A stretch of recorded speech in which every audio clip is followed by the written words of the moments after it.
You're done here, Ben. Chase Montgomery slid a manila envelope across the conference table like he was dealing cards in Vegas, effective immediately. I'm Ben Crawford, 52 years old, and I'd just been fired from the company I helped build from a two-room office above a pizza joint. The envelope hit the mahogany table with a soft thud that somehow managed to echo louder than Chase's smug announcement. I didn't touch the envelope, didn't even look at it. Just sat there while the Monday morning sunlight streamed through those floor-to-ceiling windows that cost more than most people's cars. The same windows I'd helped Howard Montgomery Sr. pick out when we moved into this building 8 years ago, back when he still asked my opinion on things that mattered. Generous severance package, Chase continued, straightening his $200 tie. Plus full benefits through the end of the year. Dad wanted to make sure you were taken care of. Dad. Not Howard, not Mr. Montgomery, not even the CEO. Just Dad, like this was a family business instead of a publicly traded company processing $2.3 billion in compliance data every quarter. Which, I suppose, it had become over the years. Taylor Montgomery, his sister, and our so-called VP of Innovation Strategy nodded along from her seat at the far end of the table. She was 29, fresh from some startup accelerator program, and had the kind of confidence that comes from never being told no by anyone who mattered. Her tablet was out, stylus ready, like she was taking notes for her LinkedIn post about streamlining operations. It's really about modernization, she chimed in, not looking up from her screen. We're pivoting toward agile methodologies and cloud-native architectures. Your legacy systems approach just doesn't align with our digital transformation roadmap anymore. Legacy systems. That's what they called the Crawford Integration Protocol. The same protocol that processed compliance data for 847 financial institutions across North America. The same system that had kept Meridian Systems from getting fined into bankruptcy by federal regulators for the past 9 years. The same architecture that took me 3 years to design and another 2 to perfect, working weekends and holidays while Chase was studying abroad and Taylor was getting her Instagram influencer certificate or whatever they called it. I picked up my coffee mug, the one with the old Meridian logo from back when we were Montgomery and Associates and actually cared about our clients more than our exit strategy. Took a sip of coffee that had gone cold an hour ago during the presentation about right-sizing our human capital allocation. That's corporate speak for firing people, in case you're wondering. When do you need me out? I asked. Chase blinked. I think he expected more of a fight. Maybe some pleading about my mortgage or my kids' college funds. Maybe some dramatic speech about loyalty and 24 years of dedicated service. But I'd been in corporate America since before these kids knew the difference between SQL and Excel.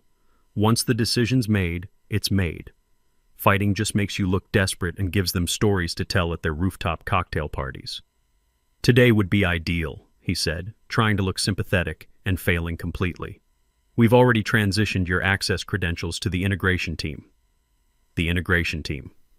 3 junior developers fresh out of coding boot camps who thought API stood for a pretty interface and whose combined experience wouldn't fill a summer internship. But they were young, cheap, and spoke the language of disruption that made investors feel like they were part of something revolutionary instead of just another compliance software company that happened to be profitable. I'd tried to train them over the past 6 months, ever since Howard Sr. started talking about succession planning and knowledge transfer protocols. But how do you explain 2 decades of regulatory changes, system failures, midnight crisis calls, and hard-won architectural decisions to kids who think debugging means Googling error messages? I stood up, pushed my chair back, and walked to the door. No handshakes, no final words of wisdom, no dramatic speeches about how they'd regret this decision. Just me, my dignity, and 24 years of institutional knowledge walking out of Meridian Systems for what they thought was the last time. The security guard, a guy named Eddie, who I'd shared countless late-night shifts with during system upgrades, couldn't make eye contact when he walked me to my car. Eddie had been here almost as long as I had, back when Montgomery and Associates had 12 employees and everyone knew everyone's birthday. Now we were Meridian Systems with 340 employees across 4 offices, and Eddie was just another face in a uniform following protocols written by someone in HR who'd never worked a weekend in their life. HR had already boxed up my desk. Personal items only, they said. They kept the technical manuals, the system documentation I'd written, The network diagrams I'd drawn by hand during the first major architecture overhaul in 2018, and the 3 monitors I'd bought with my own money because the company-issued ones gave me headaches during long debugging sessions. 24 years of my professional life reduced to a cardboard box containing a coffee mug, a desk plant, and a photo of my kids from their high school graduation. I drove home to my empty house, the one I'd bought 5 years ago during the divorce when splitting assets meant starting over at 47. The house that still echoed a little too much and had a back deck I kept meaning to fix, but never found the time for because I was always at the office, solving problems that apparently didn't matter anymore. Poured myself 2 fingers of bourbon, opened my laptop, and did what any rational person would do after getting fired. I started looking through old contracts. Not for a wrongful termination lawsuit. I was an at-will employee in a right-to-work state, which meant they could fire me for wearing the wrong color socks if they wanted to. Not for ammunition to badmouth them on LinkedIn. That's what bitter people do, and I wasn't bitter yet. I was looking for something specific, something I remembered signing back in March 2015 when we were splitting IP rights for tax optimization purposes. Howard Sr. had been worried about liability exposure after a compliance software company in California got sued for $50 million when their system missed a regulatory filing deadline. Smart move, splitting the technical assets into separate legal entities. Standard practice for companies our size. Found it at 11:47 p.m. in a folder labeled Tax Shield, March 2015, buried in my personal archive drive between expense reports and performance reviews I'd kept out of habit. The document was titled Intellectual Property Transfer and Licensing Agreement, Crawford Integration Protocol, dated March 15, 2015. 23 pages of legal language that I'd signed without reading too carefully because I trusted Howard Sr. back then, and because my divorce lawyer was charging me $400 an hour to review everything else in my life. I scrolled through the standard boilerplate about indemnification and liability limits, past the technical specifications that defined exactly what the Crawford Protocol did and didn't include. Page 9 had the meat of it. Section 12.7a, buried between clauses about maintenance responsibilities and update procedures. In the event that the primary architect and license originator is terminated from Meridian Systems Inc. without documented cause prior to the full reversion date of March 15, 2025, all intellectual property rights, licensing agreements, and derivative work permissions shall immediately revert to Crawford Technical Holdings, LLC, effective upon termination date. I read it 3 times. Then I opened a new browser tab and checked the Delaware Secretary of State website. Crawford Technical Holdings, LLC, established March 12, 2015, sole member Benjamin Crawford, status, active and in good standing. Annual filing fee paid through 2024. My bourbon glass was empty. I poured another 2 fingers and called my attorney. Ben? Mike Hartley's voice was thick with sleep. It's almost midnight. Everything okay? Mike had handled my divorce and helped set up the LLC back in 2015. He was one of those lawyers who actually explained things in plain English instead of just billing you for reading incomprehensible documents aloud. Mike, I need you to look at something. The IP transfer agreement we did with Meridian in 2015, Section 12.7a specifically. I heard papers rustling. Mike kept physical files for everything, old school. Okay, I've got it. The reversion clause. What about it? They fired me today. No cause, just corporate restructuring. Long pause. Ben, do you understand what this means? I think I do. But I need you to tell me if I'm reading it right. You own the Crawford Protocol. As of today, Meridian has no legal right to license, sell, or even use the integration system without your permission. Every contract they've signed, every client they're servicing, every piece of revenue they're generating from that system, it all runs through intellectual property that belongs to you now. I stared out my kitchen window at the neighbor's house, where a blue glow from their TV flickered against the curtains.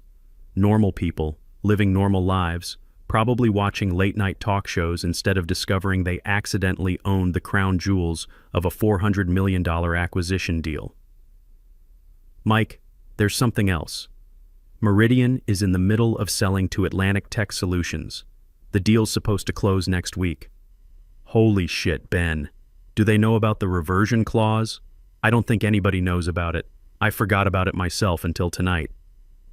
Mike was quiet for a minute, probably calculating billable hours in his head. Okay, here's what we're going to do. I'm going to draft a formal notice of license reversion. Nothing aggressive, just a professional notification that as of today, Crawford Technical Holdings LLC is the sole owner and licenser of the integration protocol. We'll send it to their legal department and copy Atlantic Tech's counsel. What happens then? Then we find out how badly they want to close this deal. I slept better that night than I had in months. Not because I was happy about getting fired, but because I finally had some control over what came next. For the first time in years, I wasn't just reacting to other people's decisions. The next morning, I made coffee, read the Wall Street Journal, and waited for my phone to ring. It took until 10:15 a.m. Ben, it's Nathan Pierce. Nathan had been one of my junior developers at Meridian before jumping to Atlantic Tech 3 years ago. Smart kid, good instincts, one of the few people who actually understood why I'd built certain redundancies into the protocol instead of just accepting that it worked. Now he was their director of technical integration, which meant he was the guy tasked with making sure the $400 million they were about to spend actually did what the sales brochures promised. Nathan: been a while. Yeah, well, I heard about yesterday. That's rough, man. You doing okay? I'm fine. What can I do for you? There was a pause, the kind that happens when someone's trying to figure out how to ask a question they're not supposed to be asking. Look, I probably shouldn't be calling, but we're doing technical due diligence on the Crawford protocol, and some things aren't adding up. The documentation references implementation decisions that don't match what their current team is telling us. I wasn't surprised. The 3 kids on the integration team probably couldn't explain why I'd chosen PostgreSQL over MySQL for the primary data store, much less walk someone through the compliance algorithms that took me 2 years to perfect. They were good at following procedures and fixing obvious bugs, but they had no idea why the system was designed the way it was. What kind of things? I asked. Well, for starters, their lead developer thinks the transaction validation engine runs on machine learning. It doesn't, right? It's rule-based expert systems with decision trees. I almost laughed. Tommy Davis, their lead developer, was 24 years old and thought artificial intelligence was the solution to every problem that couldn't be solved with more RAM. Nathan, machine learning couldn't handle real-time compliance validation if you gave it a quantum computer and a team of Nobel Prize winners. The regulatory requirements change too fast, and the penalty for false positives is too high. You need deterministic logic, not probabilistic models. That's what I thought. But he showed us this presentation about upgrading to TensorFlow and implementing neural networks for pattern recognition. Pattern recognition for what? Compliance rules aren't patterns, they're legal requirements. Either a transaction meets the regulatory criteria or it doesn't. There's no gray area for machine learning to optimize. I could hear Nathan typing in the background. Ben, can I ask you something off the record? Shoot. Who actually owns the Crawford protocol? I took a sip of coffee and watched a cardinal land on my back porch, same spot where one had been sitting yesterday morning. That's an interesting question, Nathan. Why don't you have your legal team check the licensing documentation? Specifically, any agreement signed in March 2015. The line went quiet for about 10 seconds. Are you telling me what I think you're telling me? I'm not telling you anything. I'm suggesting your lawyers do their jobs. Ben, if what I think you're suggesting is true, this deal is in serious trouble. The deal doesn't have to be in trouble, but it might need some adjustments. After I hung up, I made another pot of coffee and went out to look at my deck. The boards were starting to warp in places, and the railing needed sanding and staining. Physical problems with physical solutions. I'd been putting off this kind of work for years, always too busy with emergencies at the office, fires that needed putting out, systems that needed babysitting. Maybe it was time to start fixing things I could actually control. By 2 p.m., Atlantic Tech's legal team had found Section 12.7a. By 3 p.m., they'd confirmed with the Delaware Secretary of State that Crawford Technical Holdings was still active and in good standing. By 4 p.m., their lead counsel was on a conference call with Meridian's legal department, asking some very pointed questions about intellectual property ownership and due diligence procedures. I wasn't on that call, but I heard about it from Nathan, who heard about it from his boss, who was apparently sitting in the room watching Howard Montgomery Sr. turn 3 different shades of red while his son Chase tried to explain how firing the system architect 5 days before closing might have been a strategic oversight. The emergency board meeting was scheduled for 9 a.m. the next morning. I got the call at 6:30 a.m. from Patricia Wells, Atlantic Tech's lead counsel. Her voice had the crisp efficiency of someone who'd spent her career cleaning up other people's mistakes and wasn't particularly surprised to be doing it again. "Mr. Crawford, I think we need to talk. I figured you might. Would you be available to join a conference call at 10 a.m.? There seem to be some questions about the technical architecture that only you can answer." "I'm available. But I should mention that I'm no longer employed by Meridian Systems." "Yes, we're aware of that. In fact, that's exactly why we need to talk to you." At 9:55 a.m., I dialed into the conference bridge and found myself in a virtual room with 12 people from Atlantic Tech and Meridian. Howard Sr. was there, looking like a man who'd just discovered his house was built on quicksand. His voice was tight when he introduced the participants, carefully not mentioning that his son and daughter were nowhere to be found. Patricia Wells ran the meeting with the efficiency of someone who'd negotiated $100 million deals before most people had their first cup of coffee. "Mr. Crawford, can you confirm that you are the sole owner of Crawford Technical Holdings, LLC? "I can. "And can you confirm that this entity holds the licensing rights to the integration protocol that is the primary asset in our proposed acquisition?" According to Section 12.7a of the March 2015 IP Transfer Agreement, yes. The termination of my employment without documented cause triggered the reversion clause. The silence that followed was the kind that happens when 8-figure deals suddenly become complicated. I could hear someone typing furiously in the background, probably taking notes for the inevitable lawsuit that would follow if this couldn't be resolved professionally. Howard Sr. cleared his throat. "Ben, I think there's been a misunderstanding. The IP assignment was always intended to be temporary, for tax purposes only. You know that. I understand that, Howard. But the assignment included specific reversion clauses. One of those clauses was triggered on Monday when your son terminated my employment without cause." "This is ridiculous," came a voice I didn't recognize, probably one of Meridian's lawyers, the kind who bill $800 an hour to sound outraged on behalf of clients who should have read their contracts more carefully. The system was developed using company resources during company time, with company equipment. "Actually," I said, opening my laptop to the folder I'd prepared for exactly this conversation, "I have documentation showing that 73% of the core development was done on my personal equipment during weekends and evenings, using methodologies I developed independently before joining Montgomery & Associates. I also have email confirmations from Howard Sr. himself acknowledging that the tax optimization strategy required legitimate separation of the IP to be legally defensible. I'd spent yesterday morning going through old email archives, expense reports, and development logs. Amazing what you keep when you're naturally organized and slightly paranoid about corporate politics. Timestamps, equipment purchase receipts, version control logs showing commits from my home IP address on Saturday mornings and Sunday evenings." Patricia Wells spoke up. "Mr. Crawford, what would it take to resolve this situation?" I'd been thinking about that question for 36 hours, not in terms of revenge or payback, but in terms of what was fair, what was professional, what would let everyone move forward without destroying relationships or businesses that employed hundreds of people who had nothing to do with this mess. Atlantic Tech can license the protocol directly from Crawford Technical Holdings. Standard licensing terms, with me as the technical consultant overseeing implementation and maintenance.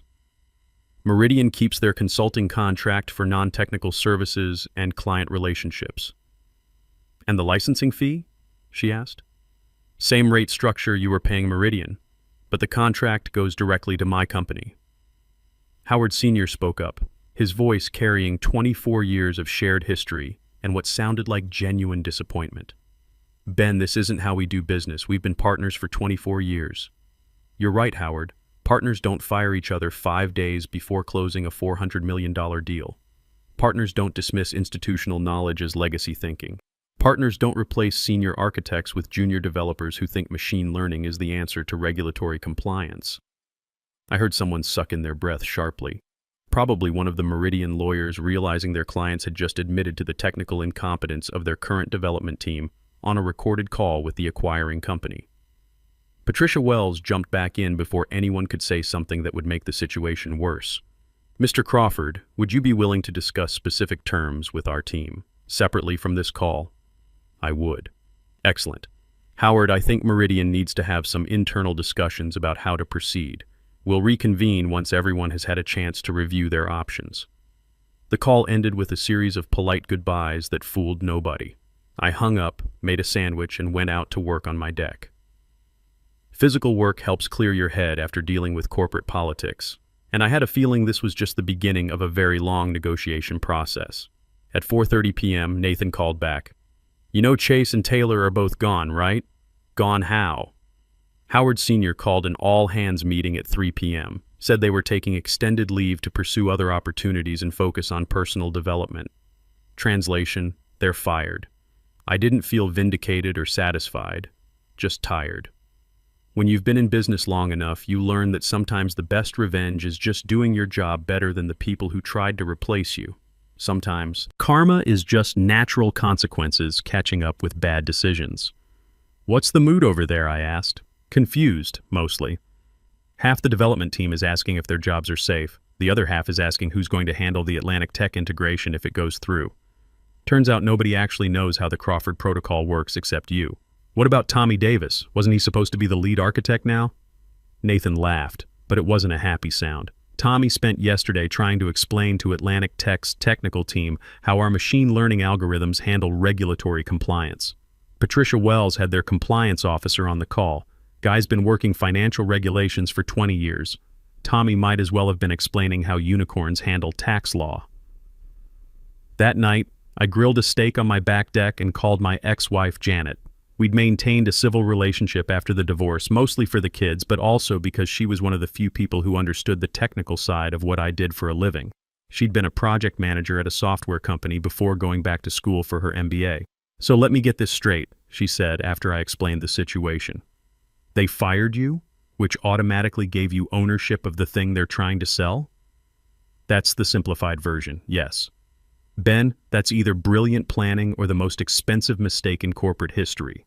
I'm going with expensive mistake. I never intended for this to happen. But you're not complaining about it happening. Would you? She laughed. Hell no. Those kids needed to learn that experience matters. You should charge them double. The papers arrived the next morning via courier, hand-delivered to my front door by a guy in a suit who asked for 2 forms of ID before handing over the envelope. Inside was a licensing agreement between Crawford Technical Holdings LLC and Atlantic Tech Solutions, along with a consulting contract that made my old salary look like pizza money. The terms were straightforward. Atlantic Tech would license the Crawford Protocol directly from my company for the same $400 million they'd planned to pay Meridian, minus Meridian's cut for ongoing client services and integration support. My company would receive 60% of the licensing revenue, with Meridian keeping 40% for their existing client relationships and sales infrastructure. More importantly, I would serve as senior technical advisor for the integration, with final approval authority on any modifications to the core system. I read through the contract twice, called Mike Hartley to review the legal language, and signed it at my kitchen table with a cup of coffee and the morning news playing in the background. No boardroom ceremony, no champagne, no speeches about synergy and paradigm shifts. Just me, a pen, and 24 years of experience finally being valued at market rates. Howard Sr. called that afternoon. His voice carried a weight I'd never heard before, the sound of a man who just watched his children torpedo the family business through sheer incompetence. Ben, I owe you an apology. You don't owe me anything, Howard. You made a business decision. I made a business decision. That's how it works. My kids thought they could run this company better than the people who built it. They thought your experience was a liability instead of an asset. I could hear the frustration in his voice, the disappointment of a father who'd tried to hand over a successful business only to watch it nearly collapse in his children's hands.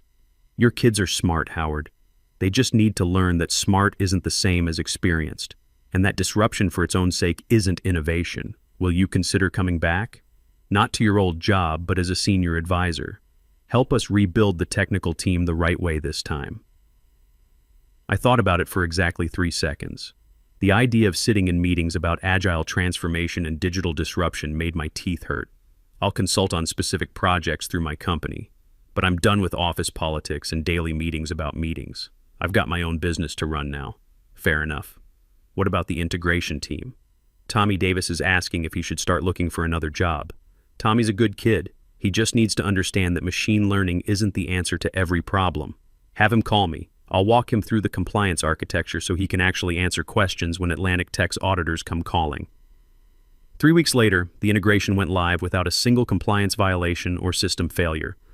Tommy Davis, properly mentored and armed with actual documentation, handled the technical deployment while I provided remote oversight from my home office. The Atlantic Tech team was impressed. Their compliance officer sent a bottle of bourbon and a note saying it was the smoothest regulatory system transition he'd ever supervised. 6 months later, Crawford Technical Holdings has 4 employees and contracts with 6 different companies to design and implement compliance systems. Atlantic Tech's integration was so successful they recommended us to 2 of their partners. Word spreads fast in the compliance software world when you actually deliver what you promise. Chase Montgomery is apparently working for a blockchain startup in Austin, where his MBA and enthusiasm for disruption are probably better suited to whatever it is blockchain startups do when they're not raising venture capital. Taylor launched something called a digital wellness consultancy that helps companies optimize their social media engagement strategies for maximum synergy. Her LinkedIn profile is full of inspirational quotes about authentic leadership and pivoting toward purpose-driven solutions. And me? I'm sitting in my home office at 7 a.m. working on problems that actually matter for clients who understand that good systems take time to build and experienced people to maintain. No more meetings about right-sizing human capital or leveraging core competencies for sustainable growth vectors.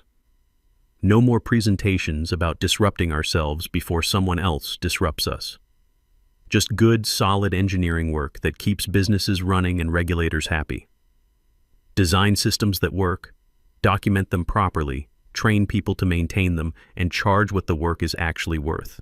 It's exactly what I wanted to be doing at 52, but couldn't have imagined how to get here without getting fired first.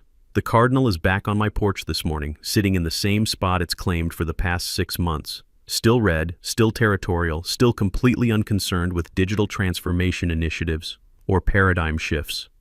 Some things don't need to change, and some things change whether you want them to or not. I've learned the difference, finally. After 24 years in corporate America, getting fired was the best thing that could have happened to my career. Not because I hated my job or resented Howard Sr., but because I'd forgotten that experience has value beyond just showing up and solving problems. I'd forgotten that institutional knowledge isn't the same thing as legacy thinking. I'd forgotten that being good at what you do should be worth something more than a cost center budget line and a performance review that rates you as meets expectations. Now I remember. And my clients remember too, every time their systems pass regulatory audits and process transactions without failing. Every time they need someone who understands that compliance isn't just about following rules, but about understanding why the rules exist and how they've evolved over decades of regulatory changes. Tommy Davis called yesterday to thank me for the mentoring. He's been promoted to senior developer and is working on a new project that actually uses his skills properly instead of asking him to reinvent systems that already work. The integration team has grown from 3 people to 7, and they're hiring experienced developers instead of just coding bootcamp graduates. Meridian is doing fine. Their stock price recovered after the Atlantic Tech deal closed, and they're focusing on what they do best, client relationships and business development. Howard Sr. is talking about retirement, real retirement this time, with succession planning that involves promoting people based on competence instead of genetics. The house is quieter now, but it's a good quiet. Productive quiet. The kind of quiet you get when you're not constantly stressed about office politics or worried about whether your job will exist next quarter. I fixed the deck, finally. Sanded and stained the whole thing over a weekend, working with my hands instead of my brain for a change. Sometimes you have to lose the game to realize you were playing by the wrong rules. Sometimes getting fired is the best career move you never planned to make. Sometimes the thing you think is the end is actually just the beginning of something better. The Cardinal chirped once and flew away. I poured another cup of coffee, opened my laptop, and got back to work. Real work, the kind that matters for people who understand what they're paying for. It's a good way to spend a Tuesday morning when you're 52 and finally understand the difference between having a job and having a career.